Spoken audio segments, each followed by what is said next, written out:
여러분, 질문 하나 던지겠습니다. 전쟁 중인 나라가 있어요. 미국과 이스라엘이 매일 폭격을 퍼붓고 미사일이 수도 한복판에 떨어지고 있습니다. 그런데 이 나라 국민한테 물어보면 미사일보다 더 무서운 게 있다고 합니다. 내일 마실 물이 없다는 거예요. 폭격이 시작되기 훨씬 전부터 이 나라는 이미 죽어가고 있었거든요.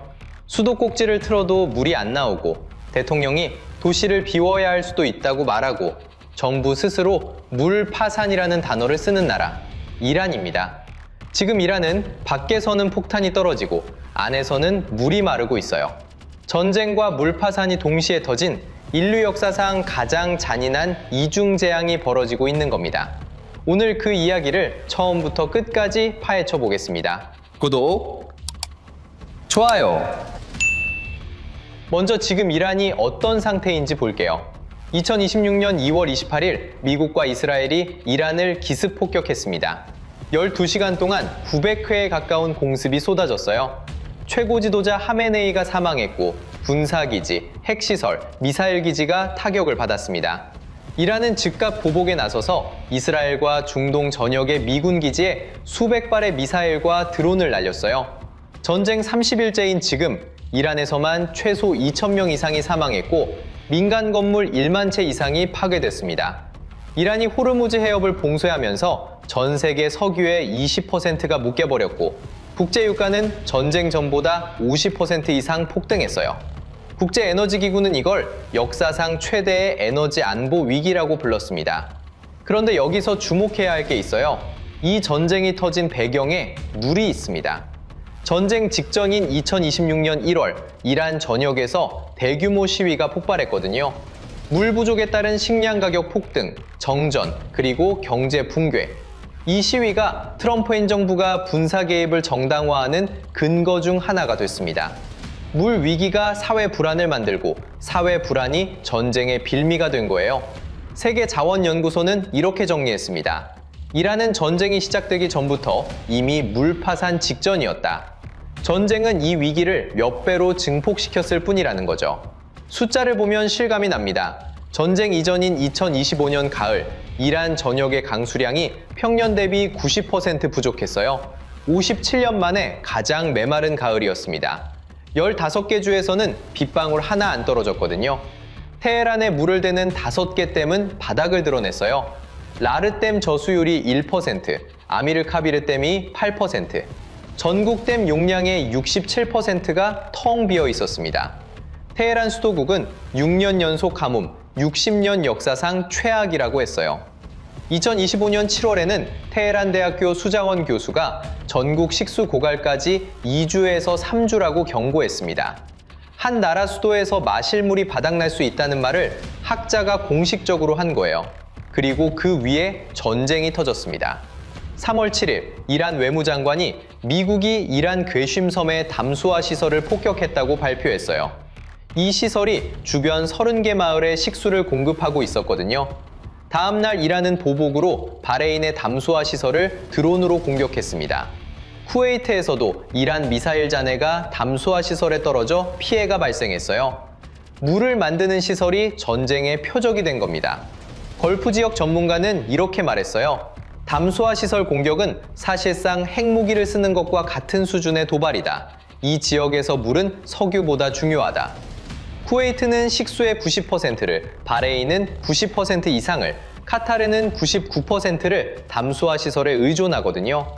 이 시설이 체계적으로 파괴되면 수천만 명이 며칠 안에 물을 잃습니다. 이란의 국내 상황은 더 처참해요. 이스라엘이 테헤란 인근의 정유시설 30곳을 폭격했는데 기름이 거리로 흘러넘치고 유독한 검은 연기가 도시를 뒤덮었습니다.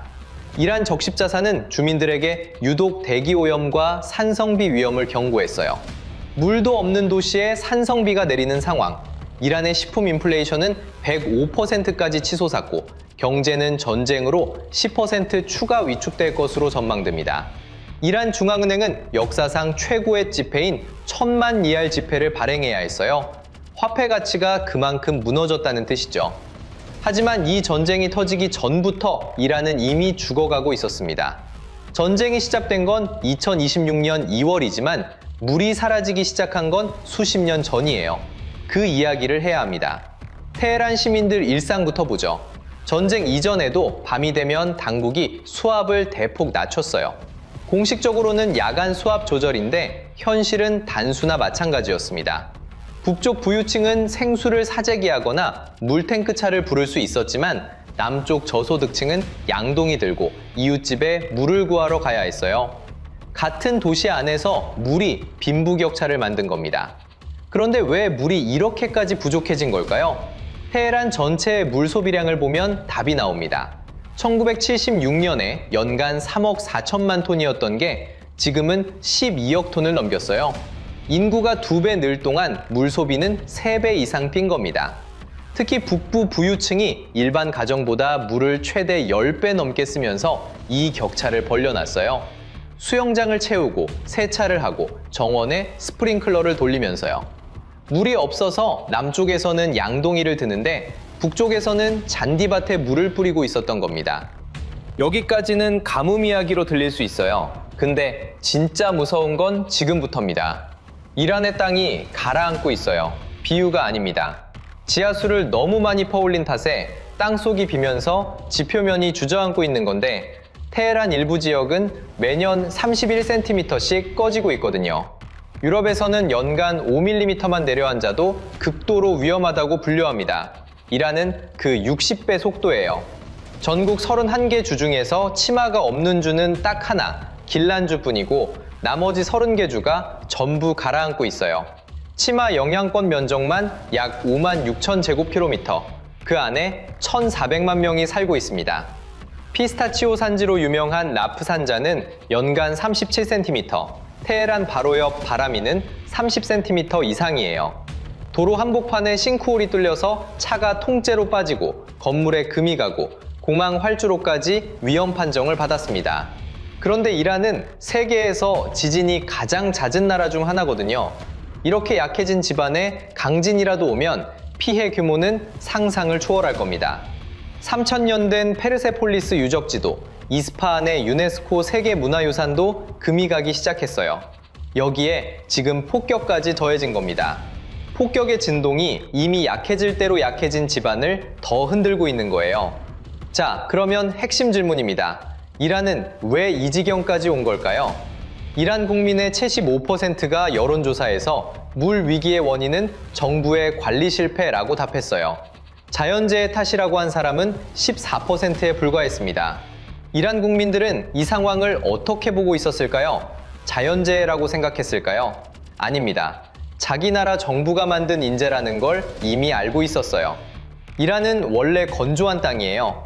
연 강수량이 세계 평균의 3분의 1밖에 안 됩니다. 그런데 고대 페르시아인들은 이 척박한 땅에서 찬란한 문명을 꽃피웠어요. 비결은 카나트라는 지하수로 시스템이었습니다. 산 위쪽에서 지하수맥을 찾아낸 다음 완만한 경사를 따라 수킬로미터짜리 터널을 판 거예요. 중력만으로 물이 흘러내려오니까 증발될 일도 없었고 자연이 채워주는 만큼만 쓰니까 고갈될 일도 없었습니다. 3000년 전에 만들어진 기술인데 이 덕분에 사막 한가운데서 문명이 수천 년을 버텨낸 거예요. 이걸 무너뜨린 건 석유였습니다. 1960년대 팔레비 왕조 시절 오일머니를 앞세운 백색혁명이라는 근대화 정책으로 전국에 기계식 디젤 펌프를 보급했어요. 정부가 연료비와 전기료에 막대한 보조금을 퍼부어서 사실상 공짜로 지하수를 퍼올릴 수 있게 만들었죠. 수만 개의 관정이 뚫리면서 수천 년간 쌓여온 지하수가 순식간에 빠져나갔고 물줄기를 빼앗긴 카나트는 하나둘 말라붙었습니다. 3000년의 지혜가 수십 년 만에 사라져버린 거예요. 근데 진짜 지옥은 이제부터입니다. 1979년 이슬람 혁명 이후 서방과 단절된 이란은 식량 안보 공포에 빠져요. 헌법에 식량 자급자족을 명문화하고 사막 같은 땅에서 밀이나 쌀을 대량 재배하기 시작합니다. 전체 수자원의 90% 이상이 농업에 투입됐는데 정작 농업이 경제에서 차지하는 비중은 10%밖에 안 됐어요. 물 대비 경제 효율이 처참한 구조였죠. 2003년부터 2019년 사이에만 이란이 잃어버린 수자원 총량이 2110억 톤입니다. 이란이 2년 동안 쓰는 물 총량보다 많은 양이에요. 여기에 정치가 기름을 부었습니다. 농업 엘리트들 표심을 의식해서 어떤 정권이 와도 농업 용수 보조금은 절대 안 건드렸어요. 2010년에 재정이 바닥나서 가정용 전기는 폭등시켰는데 농업용 전기는 로비에 밀려 오히려 내렸습니다. 불법 관정도 75만에서 100만 개, 그중 30만 개가 넘는 무허가 오물을 정부는 처벌하기는커녕 합법화해줬어요. 상황을 완전히 걷잡을 수 없게 만든 건 혁명 수비대입니다. 지금 전쟁에서 이란의 핵심 군사력인 바로 그 혁명 수비대요. 이들은 산하 건설 기업 하탐 아란비아를 통해 댐 건설을 독점했어요. 환경평가는 무시하고 30년간 600개 넘는 대형 댐을 찍어냈습니다. 카룬강의 고트반드 댐은 소금지층 위에 세워서 물이 바닷물처럼 짜게 변했고 하류 농경지를 황무지로 만들었어요. 2025년에 이란 환경부 전직 수장이 하탐 아란비아를 물마피아의 핵심이라고 공개 지목했고 국회의원은 한 손으로 셀 수 있는 소수가 물 정책을 지배한다고 폭로했습니다. 그런데 지금 전쟁에서 이 혁명 수비대가 호르무즈 해협 봉쇄를 주도하고 이스라엘과 미군 기지에 미사일을 쏘고 걸프 국가 담수화 시설까지 공격하고 있어요. 나라 안에서는 물을 말리고 밖에서는 물을 무기로 쓰는 거예요. 물을 망친 세력이 물을 무기로 전쟁까지 벌이는 이게 지금 이란의 현실입니다. 댐 사업에는 더 어두운 이면이 있었어요. 댐 위치를 보면 아랍계, 쿠르드계 같은 소수민족 지역에 집중돼 있거든요. 그 강물을 가로막아서 페르시아인 도시로 보냈습니다. 소수민족은 하루아침에 생계를 잃었고 후제스탄에서는 2018년, 2021년, 2025년에 대규모 시위가 연이어 터졌어요. 이스파한에서도 2025년 4월에 농민들이 도로를 점거하고 치안부대와 충돌했습니다. 이 모든 게 합쳐진 결과를 보겠습니다. 우르미아 호수. 한때 중동 최대, 아시아 최대의 소금 호수였어요. 1만 3천 년 동안 그 자리에 있었는데 2025년 여름 나사 위성 사진에서 완전히 사라졌습니다. 1995년에 320억 톤이었던 물이 98% 이상 증발했어요. 정부가 60억 달러짜리 복원 프로젝트를 발표했지만 실패했고 복원위원회를 만든 지 10년이 넘었는데 그 사이에 관계 농지는 오히려 늘고 불법 우물은 계속 뚫렸습니다. 호수가 사라진 자리에서는 수십억 톤의 소금이 포풍이 돼서 수백 킬로미터를 덮치고 있어요. 주변 수백만 명이 호흡기 질환에 시달리고 있고 전문가는 돌이킬 수 없는 지점을 넘어설 수 있다고 합니다. 물 제한은 전력 시스템까지 무너뜨렸어요. 이란은 수력 발전에 대한 의존도가 높은데 댐에 물이 없으면 전기를 만들 수가 없거든요. 2021년에는 실제로 수력 발전소가 멈추면서 전국적인 대정전 사태가 벌어졌고 2025년 여름에도 물 부족과 정전이 동시에 터졌습니다. 물이 없으니까 전기를 못 만들고 전기가 없으니까 펌프를 못 돌리고 펌프가 안 돌아가니까 남아있는 물마저 쓸 수 없는 악순환인 거예요. 여기에 아프가니스탄까지 이란으로 흘러드는 강의 상류에 댐을 지어서 하리루드강 유량의 80%를 통제하게 됐습니다. 안에서도 바닥나는데 밖에서까지 물줄기가 끊긴 거예요. 그리고 2026년 1월 이 모든 불만이 한꺼번에 터졌습니다. 물도 없고 전기도 없고 화폐 가치는 폭락했고 식료품 값은 감당이 안 될 만큼 치솟았어요. 테헤란 그랜드 바자르에서 시작된 시위가 20개가 넘는 주로 번졌습니다. 이란 정부는 무력으로 진압했지만 트럼프 대통령은 이 시위를 공개적으로 지지하면서 도움이 가는 중이다 라고 했어요. 그리고 정확히 한 달 뒤인 2월 28일 폭격이 시작된 겁니다. 이란 대통령 페제시키안은 전쟁이 터지기 전에 이미 역사적인 발언을 한 적이 있었어요. 비가 안 오면 물을 배급해야 하고 그래도 안 오면 도시를 비워야 한다. 수도를 걸프만 연안의 마크란 지역으로 옮기겠다는 계획도 발표했었죠.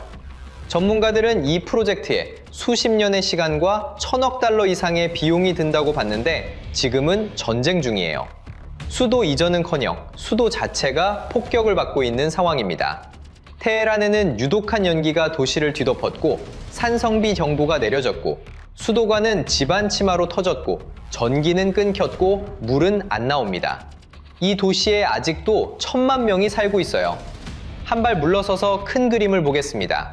전쟁이 물 위기를 악화시키고 물 위기가 사회 불안을 만들고 사회 불안이 다시 전쟁의 빌미가 되는 악순환. 이게 지금 이란에서 벌어지고 있는 일이에요. 그리고 이 전쟁은 이란만의 문제로 끝나지 않습니다. 이란이 호르무즈 해협을 봉쇄하면서 걸프 국가들의 담수화 시설까지 위협받고 있거든요. 걸프 지역 정유 시설의 30%에서 40%가 손상을 입었고 비료 원료인 요소 가격은 50%나 폭등했습니다. 식량 생산에 필수적인 비료가 부족해지면 그 영향은 중동을 넘어서 전 세계 농업으로 번지게 돼요. 실제로 필리핀은 이미 국가 에너지 비상사태를 선포했고 호주는 유류 가격 폭등에 대응해 대중교통 무료화까지 시행했습니다. 이란이라는 나라가 어떤 나라였습니까? 미국에 맞서고 이스라엘과 대립하며 중동의 패권을 자처해온 나라였어요. 그런 나라가 물이 없어서 이미 안에서부터 무너지고 있었고 그 위에 전쟁이 벌어진 겁니다. 세계자원연구소는 이렇게 말했어요. 분쟁은 물 위기를 식량과 에너지, 보건을 동시에 위협하는 대형 안보 위기로 증폭시킨다고요. 이란이 바로 그 사례가 되고 있는 거예요. 2025년 11월 어느 금요일 테헤란 4곳의 성지에 수천 명의 시민이 모였습니다. 비를 내려달라는 기우제 기도를 올리기 위해서였어요.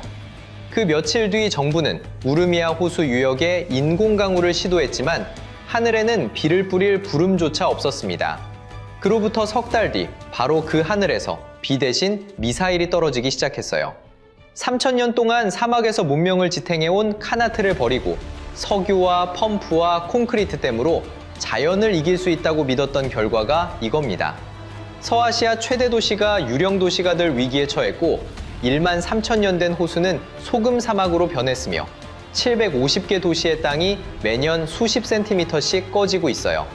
그리고 그 위에 전쟁까지 터졌습니다. 이란은 무너지고 있어요. 밖에서는 폭격이, 안에서는 빈 수도꼭지가 이 나라를 동시에 죽이고 있는 겁니다. 물파산, 이 단어를 기억해 두십시오. 이란이 첫 번째일 뿐 마지막은 아닐 테니까요. 영상이 유익했다면 구독, 좋아요, 알림 설정 부탁드립니다.